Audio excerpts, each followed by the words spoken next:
લાલનનું પ્રાગટ્ય થયું એનું દર્શન કરવા માટે કૈલાસમાંથી ભગવાન ભોલેનાથનું આગમન થયું. ભોલે બાબા આવ્યા છે દર્શન કરવા માટે. લાલનનું પ્રાગટ્ય થાય, ભગવાનનું પ્રાગટ્ય થાય અને એના બાળ સ્વરૂપનું દર્શન ન કરવું એ કેમ ચાલે? કૈલાસમાંથી ભગવાન ભોલેનાથ નીકળ્યા છે. અંગ ઉપર ભસ્મ લગાવી છે, ભાલમાં ત્રિપુંડ કર્યું છે, હાથમાં ત્રિશૂળ અને ડમરું છે, મુંડમાળાને જેમણે ધારણ કરી છે અને માથે મોટી જટા છે, ભાલમાં ચંદ્રમા બિરાજમાન છે. અને ભગવાન શિવ કૈલાસમાંથી ગોકુળમાં આવ્યા છે અને એનું દિવ્ય વર્ણન કૈલાસમાંથી ગોકુળમાં પ્રભુનું આગમન થયું છે. સુરદાસજી પોતાના શબ્દોમાં લખે છે કે અંગ વિભૂતિ ગલે રૂંડમાલા શેષ નાગ લિપટાયો.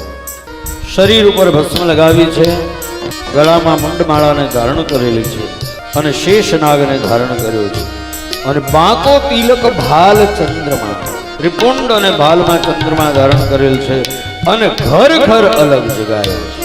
નંદ બાબાને ઘેર નહીં, ઘર ઘર અલગ જગાયો છે. ગોકુળમાં આવીને પહેલા તો પ્રવેશ કર્યો ગોકુળમાં અને આવીને અલાખ નિરંજન ઘરે ઘરે જઈને અલગ જગાયો અને પછી છેલ્લે નંદાલય પાસે આવ્યા છે. અને નંદાલય પાસે આવી અને કહ્યું, શું કહ્યું? ત્યાં અલખ નિરંજન નથી કહ્યું, ત્યાં શું કહ્યું છે? ભિક્ષાન દેહી મૈયા. અને જ્યાં કહ્યું કે ભિક્ષાન દેહી મૈયા એટલે માં યશોદા સોનાની થાળીમાં ભિક્ષા લઈને નીકળ્યા છે.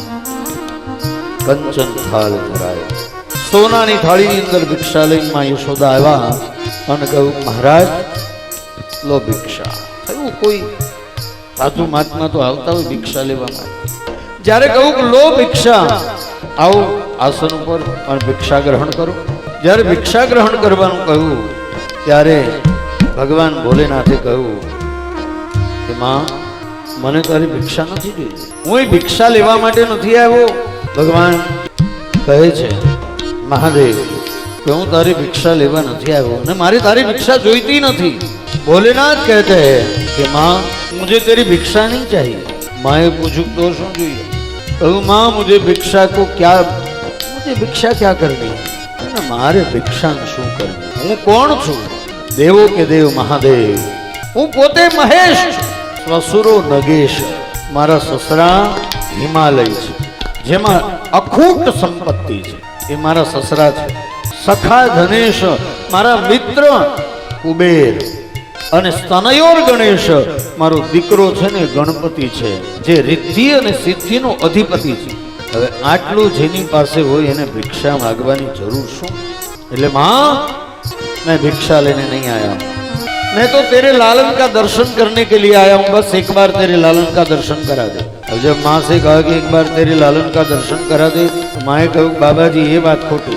આ તમારી આટલી મોટી જટા, એમાં ગળામાં આવડા મોટા મોટા સર્પો મુંડ માળાને ધારણ કરેલી છે, આખા શરીર ઉપર ભસ્મ લગાવી છે, મૃગચર્મને ધારણ કર્યું છે, હાથમાં ત્રિશૂલ અને ડમરું છે. આવું સ્વરૂપ જોઈને મારું બાળક નાનકડો એવો છે, ડરી જાય. હું નહીં, દર્શન નહીં કરાવું. તમારે ભિક્ષા જોઈતી હોય તો લો, નહીતર જાઓ.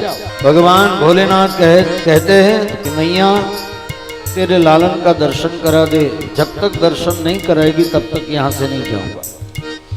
નંદાલયની સામે ત્રિશૂળ ગાળ્યું અને પદ્માસન લગાવ્યું છે અને પદ્માસન લગાવીને ભગવાન ભોલેનાથ બેસી ગયા. જ્યાં સુધી માં દર્શન નહીં કરાવે ત્યાં સુધી અહીંથી જઈશ. ભગવાન તો પદ્માસન લગાવીને બેસી ગયા, આંખ બંધ કરીને, અને ભગવાનના નામનું સ્મરણ કરવા લાગ્યા. ભગવાન ભોલેનાથ પદ્માસન લગાવી આંખ બંધ કરી અને બેઠા છે. માં તો જતી રહી અંદર, અને અંદર ગઈ. જેવી માં અંદર ગઈ, લાલન પારણામાં સૂતા છે લાલન પારણાની અંદર અને સૂતા છે. હવે અહીંયા ભગવાન લાલનને મળવા આવ્યા છે, લાલનને પણ ભોલેનાથને મળવાની ઈચ્છા છે, પણ પોતે તો બાળક સ્વરૂપ છે, ચાલી શકે એમ નથી, બોલી શકે એમ નથી. એટલે ભગવાને યુક્તિ કરી, માં આમ તો મને બહાર નહીં લઈ જાય. એટલે ભગવાને સરસ મજાની એક યુક્તિ કરી. પારણામાં સૂતા હતા અને અચાનક જોર જોરથી રડવા લાગ્યા છે.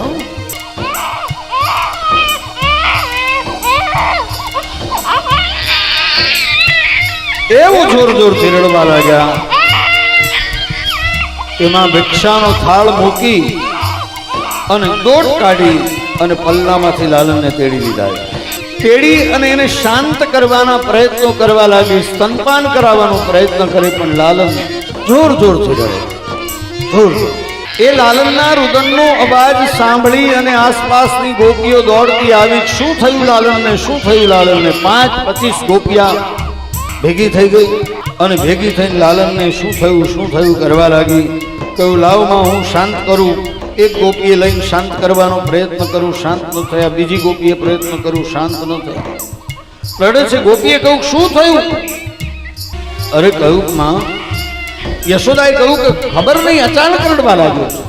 કોઈની નજર લાગી, શું થયું અચાનક કંઈ સમજાતું નથી.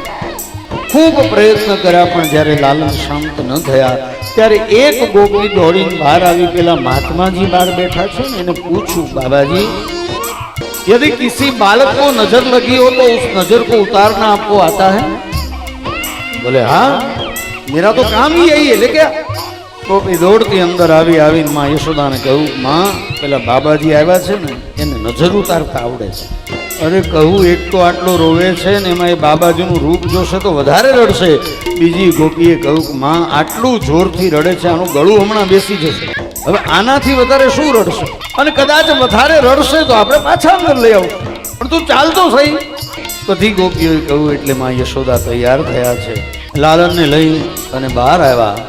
અને જે બી માં યશોદા બહાર આવી અને ભગવાન અને લાલનની દ્રષ્ટિ એક થઈ અને લાલને રડવાનું બંધ કરી દીધું. રડવાનું બંધ કર્યું એટલે માં યશોદાને થયું કે હવે છાનો રહી ગયો છે, એટલે અંદર લઈ જાઓ. પાછા અંદર લઈ ગયા. ભગવાનને થયું થોડી ઉતાવળ કરી. જેવી માં અંદર લઈ ગઈ એટલે ફરી પાછું રડવાનું ચાલુ કર્યું અને ફરી પાછું રડવાનું શરૂ કર્યું. એટલે માને થયું બાબામાં કંઈક ચમત્કાર તો છે, બહાર ગયો તો શાંત થઈ. લઈ જાઓ. માં બહાર આવી. બહાર આવીને કહ્યું, બાબાજી નજર ઉતારવાનું આવડે છે? તો હા, લાવ મારી ગોદમાં. અને માં યશોદાએ કહ્યું, બાબાજી તમારી ગોદમાં આપું, પણ મને ડર લાગે છે કે તમે ક્યાંક આને ઉઠાવીને ભાગી જાવ તો. હા, આપણે નથી કહેતા છોકરાઓને બાવો ઉપાડી જશે, એટલે ક્યાંક તમે ઉપાડી જાવ તો. અરે કહ્યું, માં તેરે લાલન को कौन लेके जाएगा, दे मेरी गोद.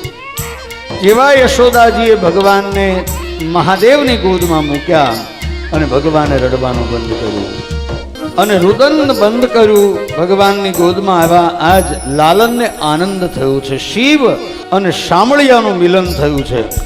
અને રડવાનું બંધ કર્યું એટલું જ નહીં, પછી તો પેલા શેષનાગ ભગવાનના ગળામાં હતો ને એને પકડે છે, એનાથી રમવા લાગ્યા. કારણ કે શેષની શૈયા કરીને ભગવાન સૂવે છે, એ શેષનારાયણ છે.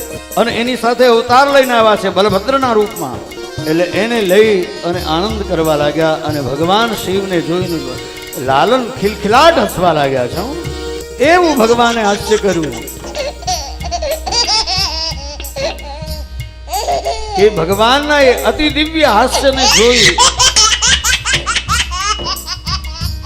અને ગોપીઓ અને માં યશોદા આશ્ચર્યચકિત થઈ ગયા. તો હું સમજતી હતી કે આમના સ્વરૂપને જોઈને લાલન ભયભીત થશે, પણ એની જગ્યાએ તો લાલન હાસ્ય કરવા લાગ્યા. ગોપીઓ અને માં યશોદાના હૃદયમાં આનંદ થયો છે.